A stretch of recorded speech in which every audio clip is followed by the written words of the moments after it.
വലിയ ഉപകാരം മോനെ. ഒരു പുൽപ്പും ബുദ്ധിമുട്ടില്ലാണ്ട് ഇവിടെ എത്തിച്ചില്ലേ നീ. അതെന്റെ മെടുക്കല്ലമ്മേ, റോഡിന്റെ കഴിവാണ്. പണ്ടെല്ലാം ഗവൺമെന്റ് ആസ്പത്രിയിൽ നാറിയിട്ട് വരാൻ കഴിയില്ല. ഇപ്പൊ എന്ത് വൃത്തിയല്ലേ. എല്ലാം മോനെ, ഇപ്പൊ ടോക്കറും കൊടുത്ത് ക്യൂ ഒന്നും നിൽക്കണ്ടേ? ഒരു ക്യൂ നിൽക്കണ്ട.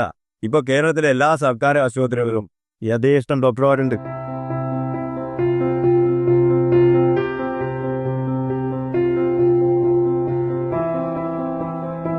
എക്സ്റേ, സ്കാനിങ്, പിന്നെ ഇത്രയും ടെസ്റ്റും കൂടി ചെയ്യണം. ചെല്ല് പുറത്തുനിന്ന് ചെയ്യാൻ വലിയ പൈസയാവും. പുറത്തും പോണ്ട, കാശും വേണ്ട. ഇവിടെ പാവപ്പെട്ടവരുടെ ചികിത്സ വേണ്ടേ? ഈ ടെസ്റ്റൊക്കെ കേരളത്തിലെ എല്ലാ സർക്കാർ ആശുപത്രികളിൽ ഇപ്പോൾ ഉണ്ടിരുന്നു. ഇപ്പോഴത്തെ നമ്മുടെ ഗവൺമെന്റ് ജനപക്ഷത്താണമ്മേ. ഇടദോഷ ഹൃദയാക്ഷം തന്നെ.